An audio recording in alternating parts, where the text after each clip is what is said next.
Hi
there, and a big warm welcome to the Transcend and Succeed show. I'm Dawn Livingston, the host of the show, and today I'm delighted to have Barbara Walsh as my special guest.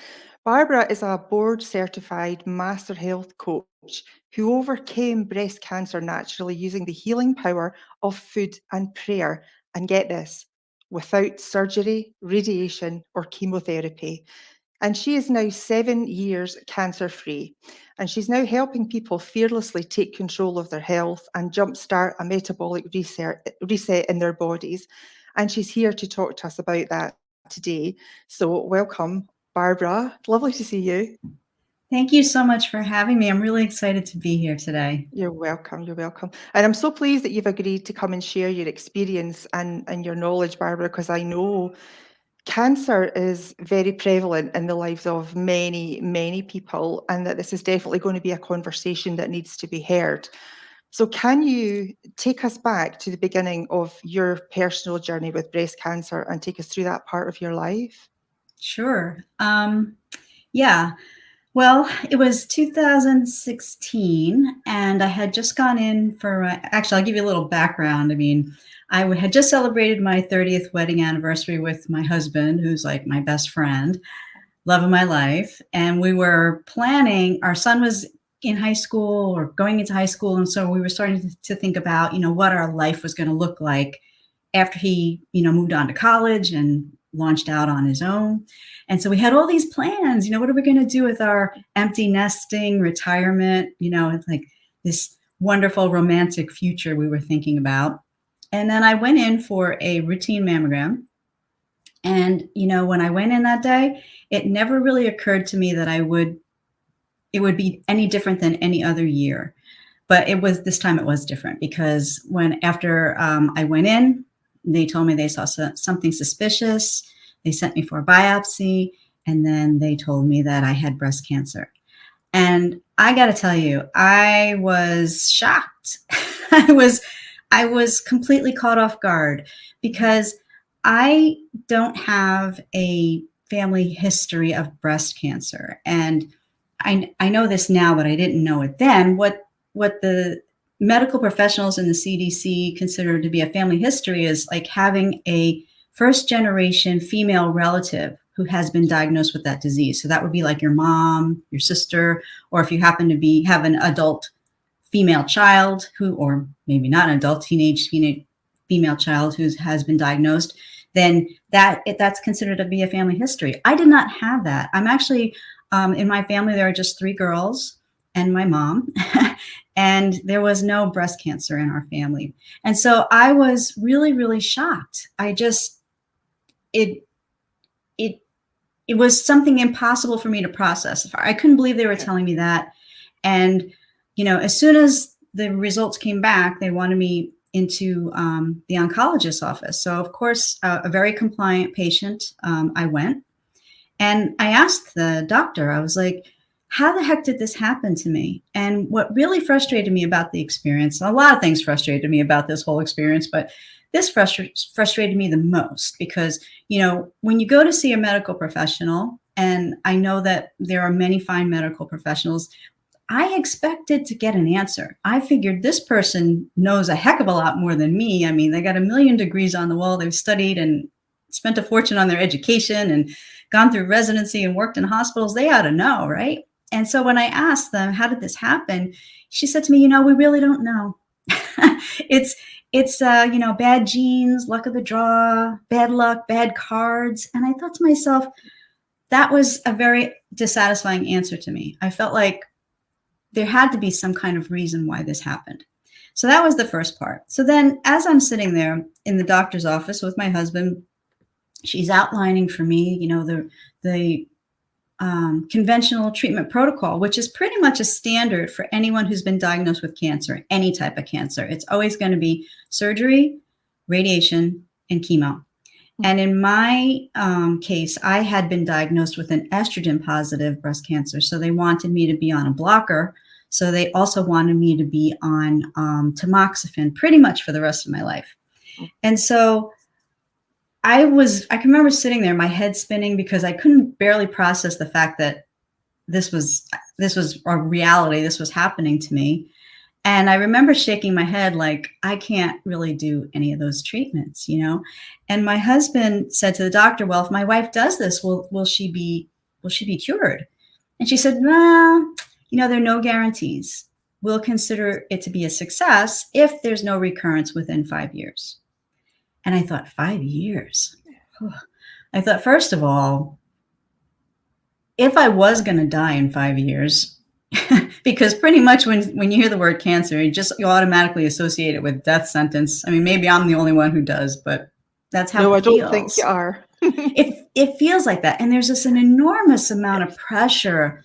And there's an enormous atmosphere of fear that kind of envelops you in that moment. The doctors are telling you what you have to do, and there's no other options for you, and they want you to make a decision immediately, because they are giving you the sense that if you don't make that decision in that moment, you're signing your own death warrant. You're going to die. So I thought, if I am going to die in 5 years, I don't want to spend my last 5 years sick. And, I'm not naive, even though the side effects of the treatment protocols are really pretty much downplayed. But I know a lot of people who have been, diagnosed with cancer and gone through treatments. And it's a hard, grueling road. It really is. And it devastates the body. And so as I was thinking about it, I thought, I don't know if I want to live my last 5 years sick, going in and out for infusions, being in the hospital, or, being bald with my head in the toilet. I just that wasn't what I wanted, And so, we talked about it, and then my husband and I are Christians, and we were like, well, we really need to go home and really pray about this, because I felt like I really needed guidance. I was looking for answers, and I was looking for options. And unfortunately, the only thing that was offered to me in the doctor's office was that standard treatment protocol that's offered to everyone. Mm-hmm. So as I went home, and I spent some time in prayer, I felt really led to do a lot of research. And so I was actually waiting for a second opinion. I was waiting to get into the number one cancer treatment facility in my area, but I couldn't get in right away. I had to wait for an appointment. And that turned out to be a real blessing, because it gave me time. So as I was waiting, I started doing all this research, and I discovered some really amazing things. First thing I discovered was, what causes cancer in the first place? Because that was what my number one thing. I wanted to know how the heck this happened. So I discovered, why cancer develops, and why some people get it and why some people don't, And in the process, this is something that is probably going to surprise a lot of people, but I didn't know this, but cancer can develop in the body. It could be developing in your body for up to 10 years before it can be found before you can feel it as a lump, or before it can be found on any type of diagnostic scan like a mammogram. 10 years.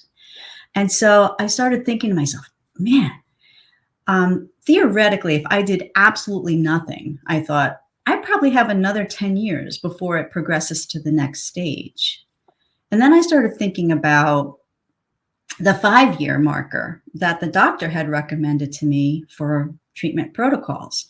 And so I thought to myself, kind of a crapshoot, because if I went 10 years and it went to the next stage, or if I went through the treatment, which, is known to be carcinogenic in itself. Yes. I mean, aside from surgery, we know radiation causes cancer, because even if you go to the dentist to get a little tiny x-ray of your tooth, before they take that 2-second, scan of your tooth, they throw that big vest on you, they go running out of the door, and then the tech hits the button to take the scan, and then they come back in and then they do the work, right? We know that it's a dangerous thing. So that's number one. It's well documented that chemotherapy also causes cancer, which is kind of ironic that the treatment to sort of help you get over cancer is actually going to cause cancer in your body, right? And Yes. then tamoxifen is actually, it's well documented that causes uterine cancer. Yeah. So I thought to myself, if I went through this treatment protocol for 5 years, I mean, in the 5-year period, I think they wanted me to be on at least 8 rounds of chemo. They wanted me to do at least 6 months of radiation, and then of course this lifelong medication. Yeah, it's like a regime. That sounds really harsh. Yeah. Wow. 8 And rounds. then I thought to myself, as I'm thinking about it, I'm thinking, even if I do it, even if I survive it, there's a good chance that after that 5-year period, there would be some kind of recurrence. Think about it. It's cause and effect. If you constantly subject yourself or fill your body with all of this stuff that's known to be a cancer-causing agent, it wouldn't be surprising to have a recurrence. And I find that interesting when I think about it now, because as I said, I know people who have gone through cancer treatments, and some of them, it's hard for them. No, not downplaying it, but some of them come through okay. But then when they get to like that 5-year mark or the 7-year mark or the 10-year mark, then often the cancer comes back, but with a vengeance, like a wild, unrestrained, raging fire that kind of just consumes the entire body. And so, as I thought about those things, I thought, it's a crapshoot. If I did nothing, at least I would have quality of life, in my mind.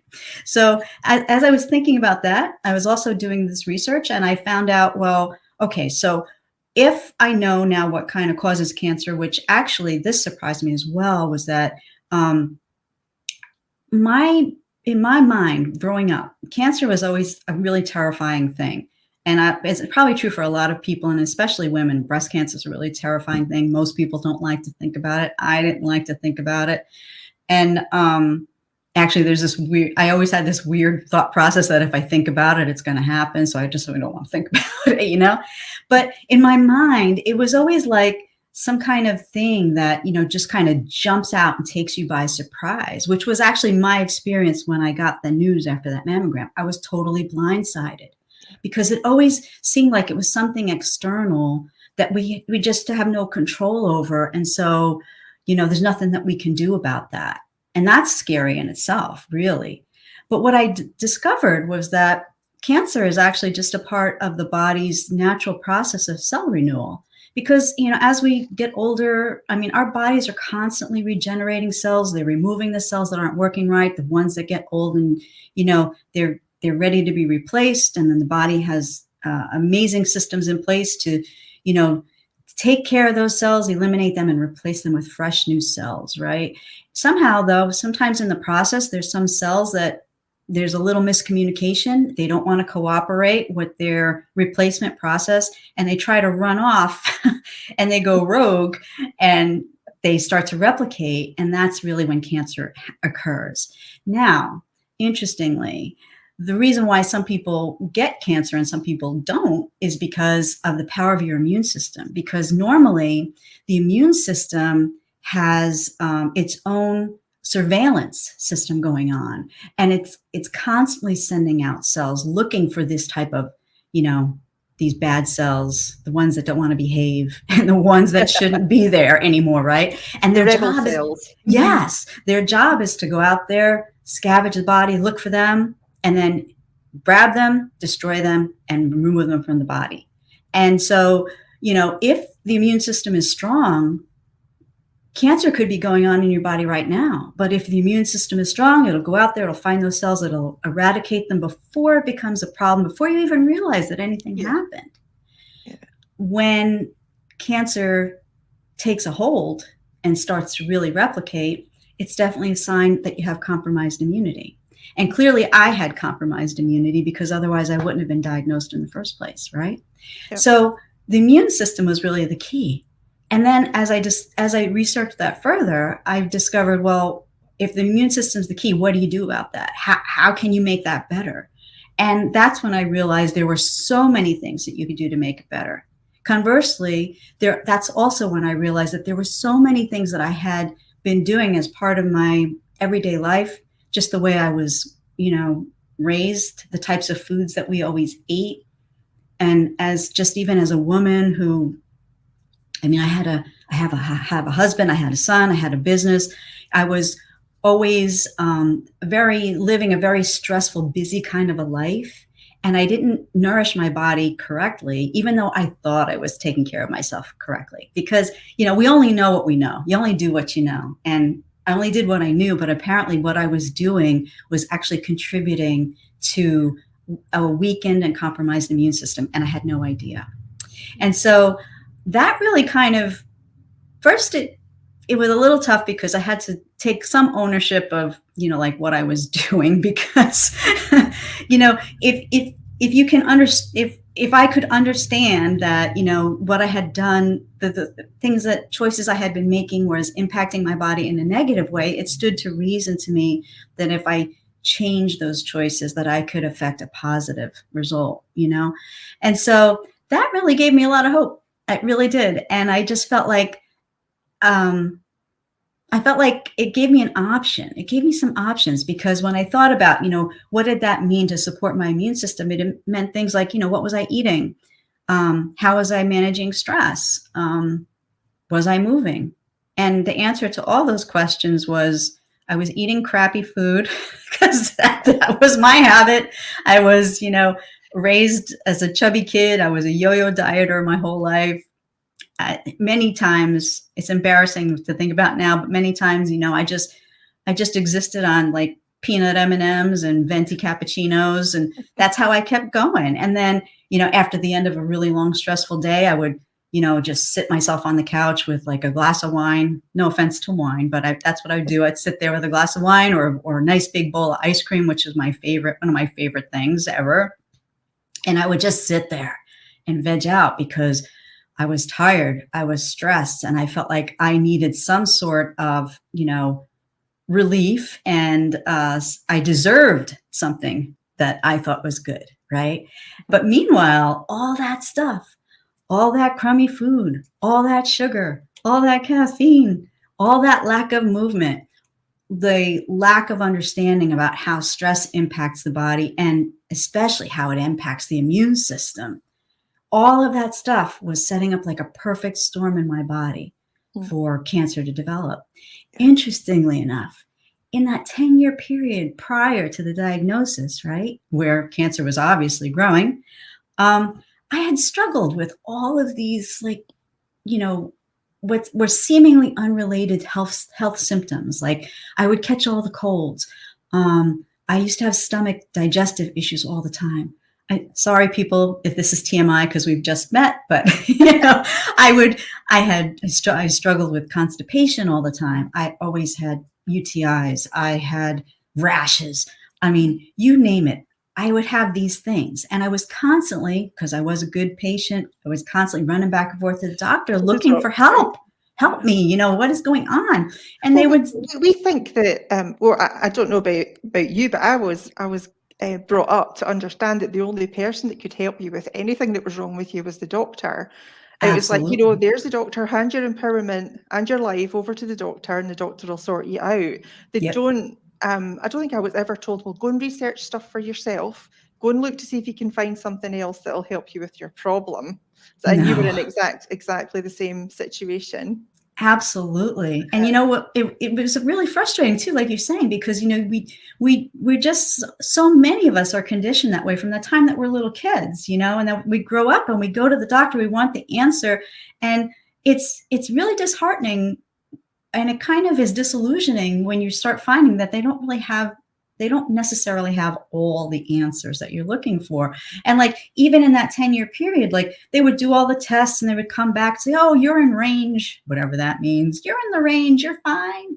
And then they would write me a prescription and I would go home and take the prescriptions. And then, you know, when those were done, I'd be good for about a week and then something else would crop up.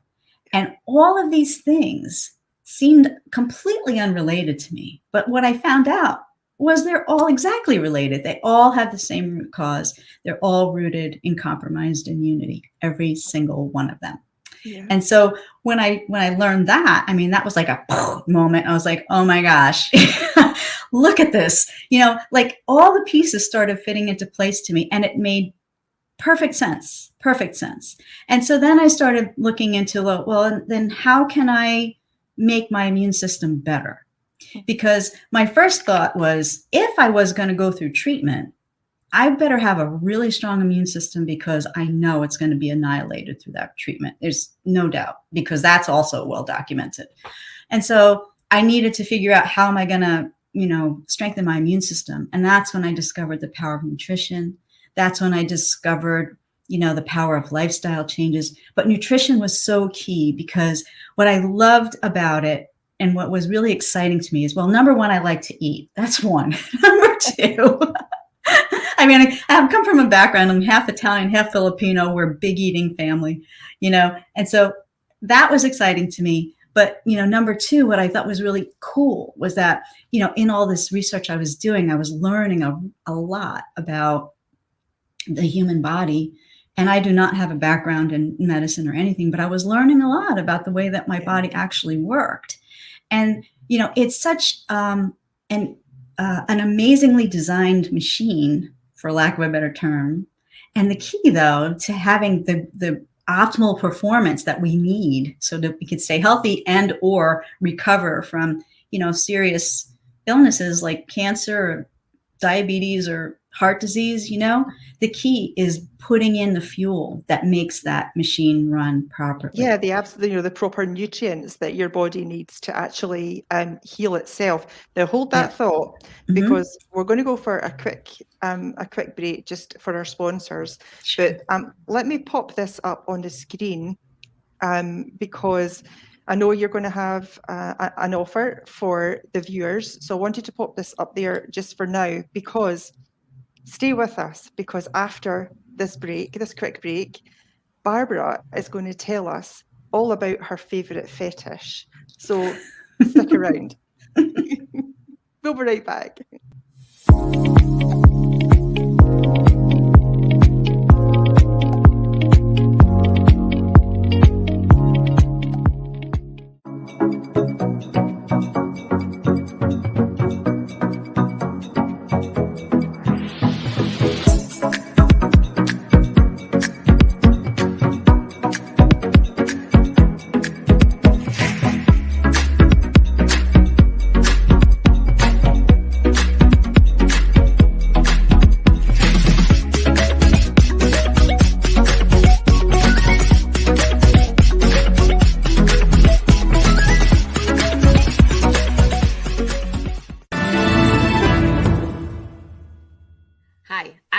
Melissa Reinhart, host of Make Mental Health Matter.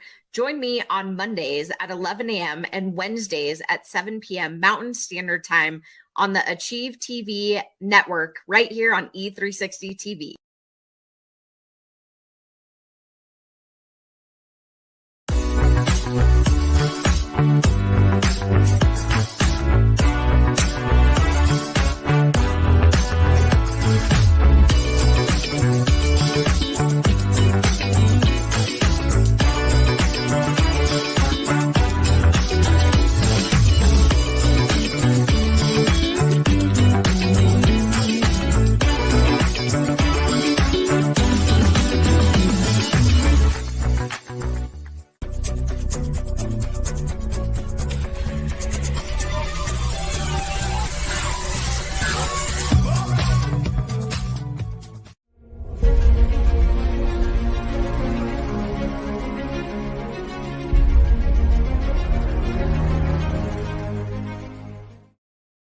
And welcome back. And we are talking all things breast cancer with Barbara Walsh, who's now 7 years cancer-free.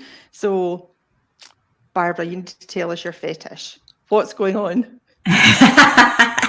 Well, I think I dropped one of them before, which was ice cream. That's always a big one. But this is my true love. My true love is shoes. I have rarely met a shoe that I didn't immediately fall in love with, much to my husband's dismay. I have a big shoe collection for sure. A big shoe collection. You know, and that's something I'm really, and everybody finds this very strange, but I am just not a a shoe person. I don't have like these massive racks of shoes. I like my flip-flops and I like my training shoes, and anything that's comfy is what I like. Yeah, I hear you. A shoe fetish. I love it. And now before we went on the break, you were talking about nutrition. So let's start there. And I know Hippocrates says, let food be thy medicine and medicine be thy food. So can you tell us what you learned about nutrition on this journey? Well, I learned, first of all, that if I wanted the food that I was eating to be effective, I had to, first of all, detoxify my body. That was number one. So that was my first goal, was to remove toxicity that had been building up over the years that I had exposed myself to through my own diet and lifestyle choices. So I worked on that, but I did that through food, interestingly enough. So I did a lot of juicing, actually, to begin with. I wanted to really flood my body with a lot of nutrients, a lot of leafy greens, and especially a lot of organic carrots and things like that. A lot of very high content vitamin C foods that would actually help to support my immune system, but also encourage the detoxification process. And the benefit of doing that was that, as I said, it helped to remove those toxins. But in the process, I was also giving my body nutrients that I didn't realize I wasn't giving to my body. And my body started really responding, which was the most amazing part of it all. Because, often you talk to people and they might think about maybe making some sort of healthy changes, or they want to eat healthier, but they're not really sure it's going to be worth the effort. They think, it's going to be a lot. I have to prep food. I have to buy food, whatever, but it's like a well-kept secret how it impacts your body in such a positive way in such a very, very short period of time. And another thing too was drinking lots and lots of water. That was huge too. Again, that also helped with the detoxification process. But interestingly enough, water is really impactful for immunity because it helps to oxygenate the body and helps to circulate your blood. And then as your blood is circulating, that's inside your blood cells is really where all of your immune cells are getting circulated through your body, and then they get delivered to all of your different organs. So water was another big key. So there are a lot of them, and if you had asked me my number one foods, I think would have been, and still to this day, broccoli. Oh my gosh. Love it. I like broccoli too. I don't so much like the smell when it's cooking so much, but I like the taste. Okay, let me give you my understanding of the development of these type of diseases, and let me know how that resonates with your research. This will be interesting. Sure. Because I have learned that any kind of cancer cells or bad cells cannot develop in an alkaline environment. Okay, so if you have cancer cells like that, then your body is within an acidic environment. So in order to change that, you need to get oxygen. 1, get oxygen into the body, and 2, give your body the proper nutrients it needs, and 3, stop feeding it the poisons, the toxins that your body is really having to fight hard to get rid of, like the alcohol, the cigarettes, the real processed food, the junk food, especially sugar as well. So does that go along with your understanding? Absolutely. It is absolutely true. Acidity in the body is the precursor to a lot of different illnesses. And it's actually, tied very closely to inflammation, which it's been documented that is actually the root cause of pretty much all disease is inflammation. And so, you're so right about acidity in the body. It comes from so many different places, but in order for us to be in a state where cancer cannot grow and thrive, we have to get rid of acidity in the body. That's number one for sure. Yeah, and I also believe that not giving our bodies the correct foods that have the correct mineral content in them, because all the foods that are grown in the earth is so much over farmed. The mineral content is depleted by as much as 85%, and I'm talking about stats for the USA. So it's depleted by 85%, which means that the mineral content going in our body is 85% less than it should be. So minerals are very much overlooked, I think, particularly with nutrition and particular plant-based ones. Yeah, I absolutely understand that. Give me your take on what you have found in your research about cancer being hereditary, that it's in the genes. Okay, you may not like what I'm going to tell you. Oh, please tell us. Please tell us. I got to tell you, this was one of the reasons, back to why I was very shocked. I started with that when we talked about, I didn't have a family history. A lot of people think that they're not at risk, number one, because there's no family history of cancer, of breast cancer, or even any cancer. But in terms of breast cancer, this is the shocker. Did you know that out of all the cases of breast cancer, less than 10% of them have a genetic component? Less than 10%. So when you think about all the people who have been diagnosed with breast cancer, that's a huge volume of people that, get diagnosed without the genetic component. Now, for the people with the genetic component, right, and it is a real thing, I got to say that genes, there's research now in this emerging field of science in the past couple of years called epigenetics. And if your viewers don't know what that is, it's basically the science of how the foods that we eat impact our bodies and actually can change the way our genes respond. So what that means is that whatever is in you inside of the body in your genetics doesn't mean it's a guarantee that that's what you're going to get. So if you have a predisposition to a cancer or a breast cancer, you absolutely can affect change in your genetic DNA components of your body to turn off the switch that would trigger cancer to grow. You have that ability. And that's what's so exciting to me when I think about prevention. I'm really kind of passionate about it because most people think that, prevention is just, I went to the doctor, I got my checkup. Oh, I had my mammogram. I talk to women all the time and they say, oh yeah, I had my mammogram, I'm good. And you know what? I thought that too. And when I realized it was too late for me at that time, because there I was sitting in the oncologist's office. But, when I realized it, that mammograms and screenings have zero to do with prevention, zero. They are really just a diagnostic tool to tell you whether or not you have the disease. It's a detection tool. Yeah, it's nothing to do with prevention, but that's what we're told. And I love what you said about, the genetic side of things.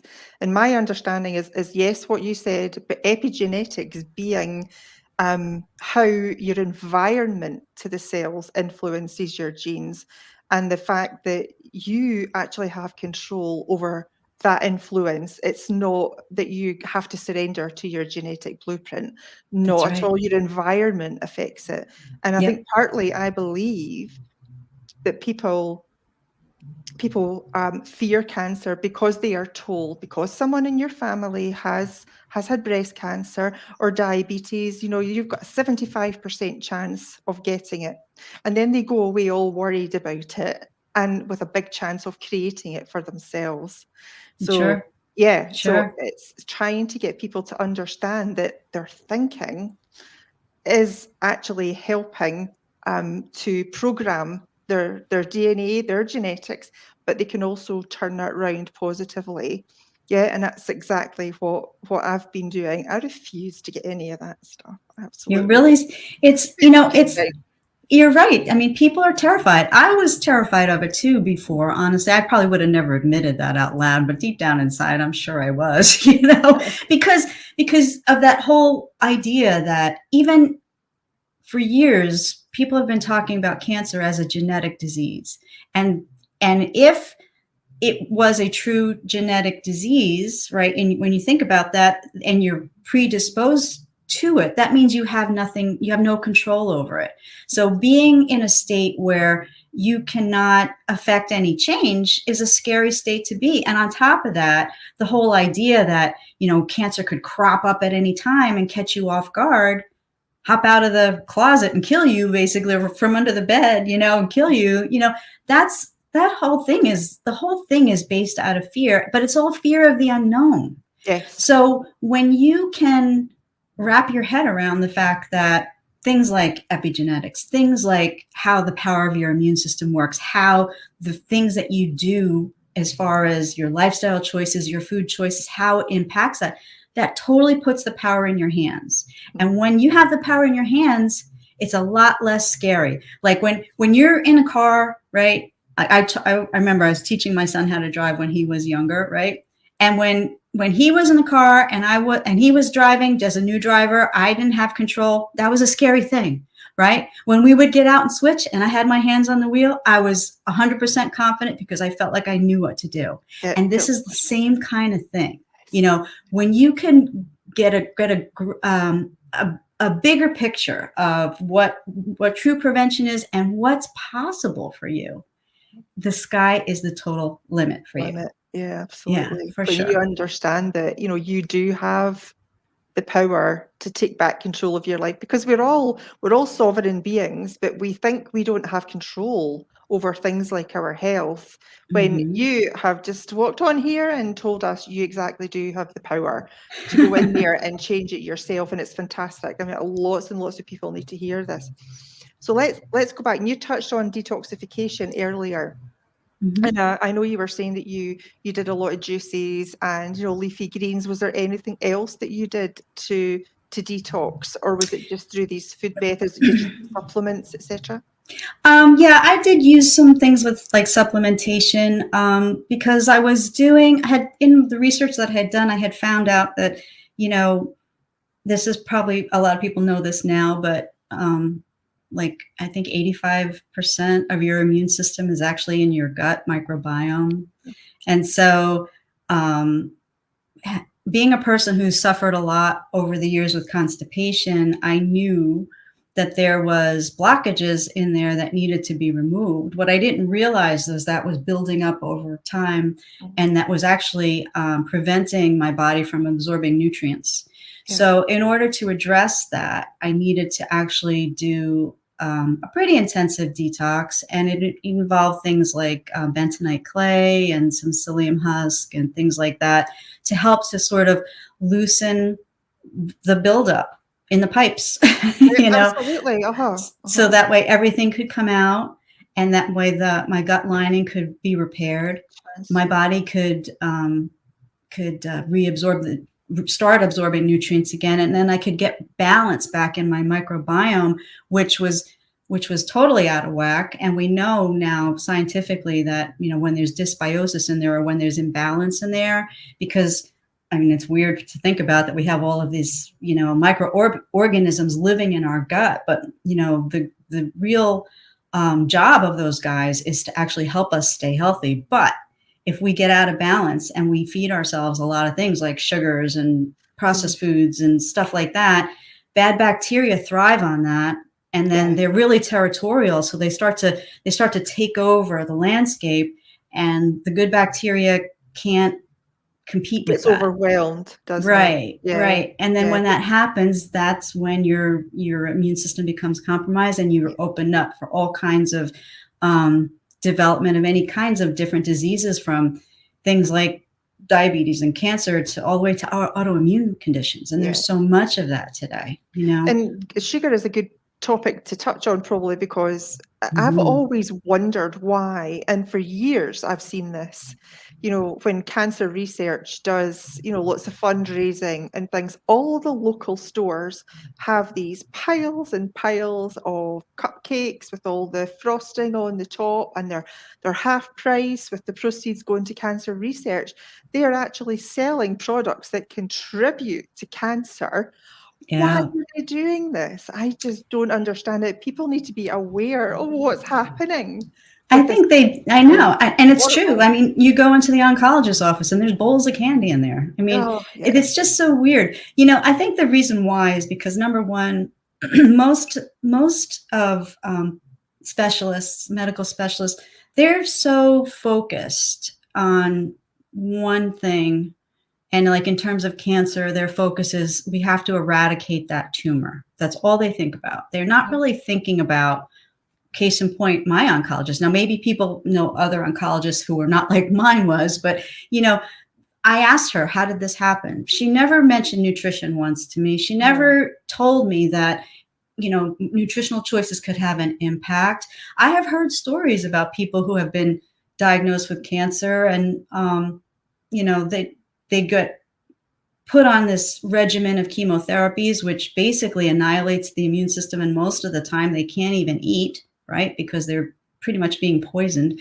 Yep. And so the thought process for most patients and their doctors is, well, we just have to make sure that you don't keep losing weight because basically we're poisoning you. Yeah.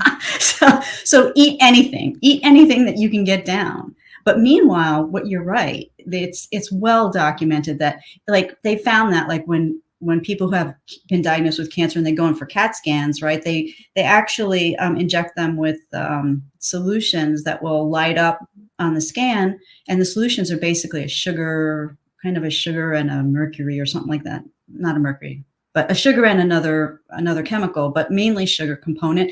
And they found that when that floods through the body and there's cancer present, there's a huge concentration. All the sugar goes right to the area where the cancer is, and that feeds the cancer. Feeds on it, yeah, absolutely. Well, the doctors, they tend to treat the human body as separate from the rest of you. They're not thinking about getting to the root cause of it. I think if they were able to test the blood per se to see what the alkaline level is on it, that would give them a really good indication. But if they've already got cancer, then they're in an acidic environment already. Yes. But yeah, I think it's just they don't look at everything else. They don't look mental, emotional things either, which are all contributory factors. Yeah. Sure. So that probably leads me into the next segment here about stress. And if you could, I suppose, tell me what you feel about stress factors and their connection to cancer development. Yeah, stress is a biggie. And the reason why it's so big is because most people don't know this, but when you are stressed out, right, your body basically, it wants to put itself in a self-preservation mode and draw all the resources it can to energize things like your muscles so you can run away from whatever the danger is or fight against it. So basically that's what your body is doing. In the process of doing that, however, it shuts off other systems that it deems that are not necessary at that moment until you kill the tiger or the bear or whatever it is that's chasing you, right? Sure. And so basically what happens when you're stressed, your immune system is shut off, period. It's off. Not going to help you. And then on top of that, the other thing that gets shut off when you're stressed is your digestion gets shut off. So then you have a double whammy going on. You have toxicity building up in your digestive tract because your body will not release it. So like someone like myself who struggled with constipation for all those years, I had toxicity building up because I was, a stressed out workaholic, trying to be at everything mom, business owner and wife, and so it became normal to me to walk around in this stressed out state. But meanwhile, what I didn't realize was that's why I had problems with my digestion, because it was basically turned off. And then with your immune system being turned off, then you're open for anything to come at you, and your body won't be ready to defend you because the system is actually turned off. And you know what? People say, well, how does that happen? Well, it happens when we're in a state of chronic stress, because our body's designed to get into that stress, get into the stress response to address whatever the scary thing is at the moment. And then when the scary thing is gone, everything goes back to normal, right? Your stress response comes down, all your systems turn back on the way they're supposed to, and you go back to a regular, what they call a rest state. And the problem with us and our lifestyles today, though, is that most of us never really turn off from the stress response. I mean, there's so many reasons why, probably because we're all doing so much. And especially like if you happen to be a woman and you're a business owner and you've got a family, you've got kids, you've got responsibilities, you're wearing like 50 hats on your head, your stress level is like off the charts. And weirdly enough, most people just get used to that as being normal. It's like a normal state that we all walk around in. And it manifests as a lot of different things way, way, way before, we end up with things like cancer and diabetes and heart disease. But it will manifest like that, because what's going on, like we were saying, even about like the mind connection to that, is that it's not just physical stressors, it's perceived stress has the same exact impact on us. So having an understanding of that is, I think, kind of a crucial factor. And also starting to really reevaluate and prioritize how you manage stress is also really, really important. Yeah.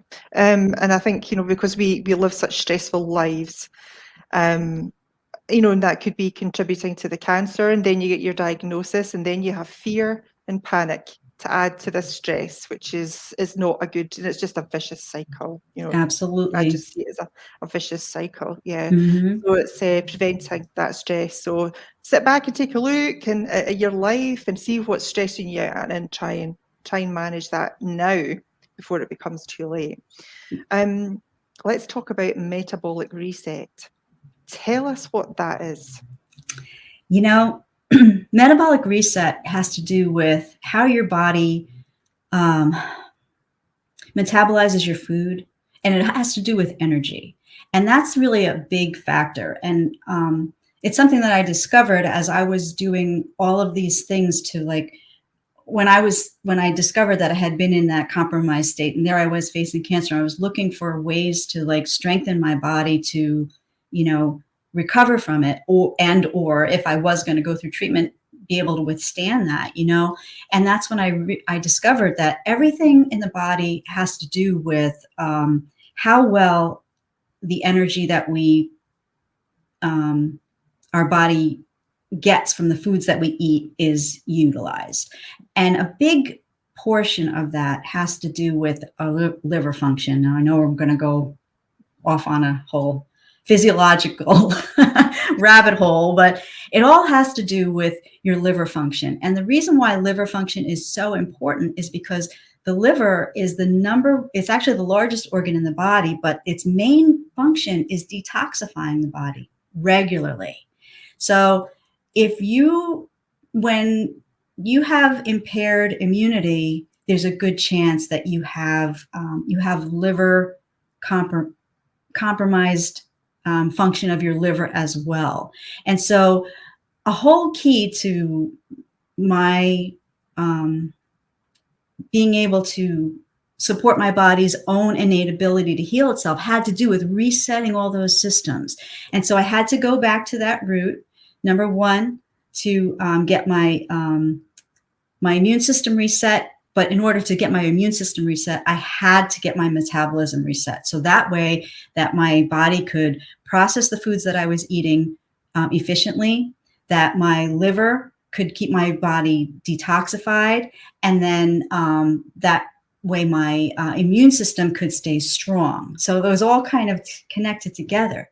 Interestingly enough, though, the liver not only is important for that detoxification process, it also is like one of the controllers of your hormones, your thyroid, your adrenals, which is your stress response. It all comes back to the liver, and that all has to do with your metabolism. I talk to, and as we get older, that becomes an issue for a lot of people. Like things people find out, they end up with sluggish metabolism, they end up with thyroid issues, they end up with hormonal imbalances, and women, of course, end up with big hormonal swings as we go through the stages of life. That's why the being balanced, metabolically speaking, is so important. And that's why it's a huge thing about a huge important thing. One of the huge important things that I do when I work with my clients is because I know how impactful it is to have a metabolism that's working the way it's supposed to, and how it impacts every single part of your body. So yeah, I hope that was clear. I get a little excited when I talk about that but it goes so deep, and it's like I could be on here for 2 hours talking to you about that. It's so important. I don't know that a lot of people or most people, I think, don't understand that your liver is like your gatekeeper to everything that you put in your body, everything you put on your body.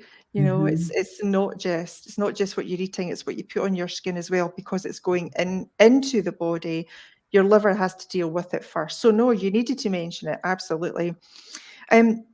You had mentioned to me when we chatted that prayer was a big part in your healing journey.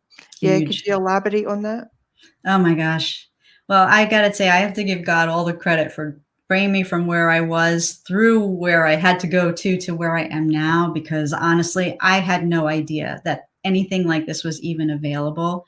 And I had no idea, even if I had known about it, I don't know if I would have believed how powerful it was, honestly, until I actually applied it to my own situation. And so I believe that through prayer is where God led me on this kind of path of natural healing. But also it was very important to sustain me all along. And it still is important to me every single day, because going back to that whole stress thing that we were talking about, there were moments going on, you know, a natural healing journey from something like cancer that very few people have ever heard of or would even consider doing. It's a very isolating thing, because it's like you're making a choice to do something really different, really outside the box, you know? And so there were days where I would be like, I don't know, is this the right thing? Is this not the right thing? And then I would pray about it. And then I would be reminded that when I embarked on doing it, it made so much more sense for me to nourish my body to heal than it did to poison my body, hoping that maybe I would get well. And when I made the decision to go in that route, I had peace about it. And I honestly know that, you know, in my belief that from the Bible, it says that God's wisdom travels on pathways of peace. And so that's helped to sustain me. And times when I was scared, I talk about it now, but I'll be honest with you, there were times when I was scared. Am I doing the right thing? Am I making the right decision? And I had to really stay close to the heart of God in prayer. So that way I didn't have to be stressed out and scared all the time, number one. And I could believe that if he led me on this path and I could feel the changes happening that were so positive, that there had to be a positive end result to it, because, you know, he's a good, and he's a good, loving father. And I believe that he, you know, had the best in mind for me. And so that was a huge part of it. I mean, I wouldn't be here without that. And, you know, I really believe that being able to cast all of those cares and burdens on God in prayer, and when I had those moments when I was scared, helped to lift the stress off of me. So that was one less thing that I had to deal with, you know. That helps. Yeah. Right. Well, we've only got about 60 seconds left. So will you tell the viewers about the free offer that you have for them? Yeah, I put together a resource. It's called 5 Things I Wish I Had Known Before I Was Diagnosed with Breast Cancer. And I share a lot more about my story. I share a lot more about natural things that people can do to take control of their health right now, so that way they don't have to hear the words, you have breast cancer, in the future. And I really, you know, think it could help you a lot. I hope that you grab your copy, because I think you'll be surprised by the things that you'll learn in there. And not only that, but, you know, you don't have to wait till you're diagnosed with anything to make changes that will impact your life and turn your health around. So there you go. And you were going to talk to the viewers just quickly about your podcast. Oh, yes, I have a podcast. It's called the Good Nature Wellness Podcast, and you can catch that. It actually streams everywhere. So you can just go to www.goodnaturewellness.com/podcast, and you can find it on Amazon, Apple Podcasts, Spotify, Google Play, iHeartRadio. It's everywhere. It's and you everywhere. can get and you can get that other resource I told you about. Same thing at my website, www.goodnaturewellness.com/5thingsfreebie. There you go. I would highly recommend that. And I have had a fantastic conversation, and the time has gone by in quite the flash. So let me thank you so much for coming on. That was a great conversation. Fabulous wisdom and information imparted there. You know, the key is before you have any concerns that you may have cancer, let's just look at this now. So I would recommend that you take this free offer from Barbara. Barbara, it's been fabulous chatting to you. Thank you so much for coming on, and thank you to our viewers. Whether you're watching this live or on demand, I hope to see you next week. Thank you, Barbara. Thank Love you. Lots. Take care. Bye.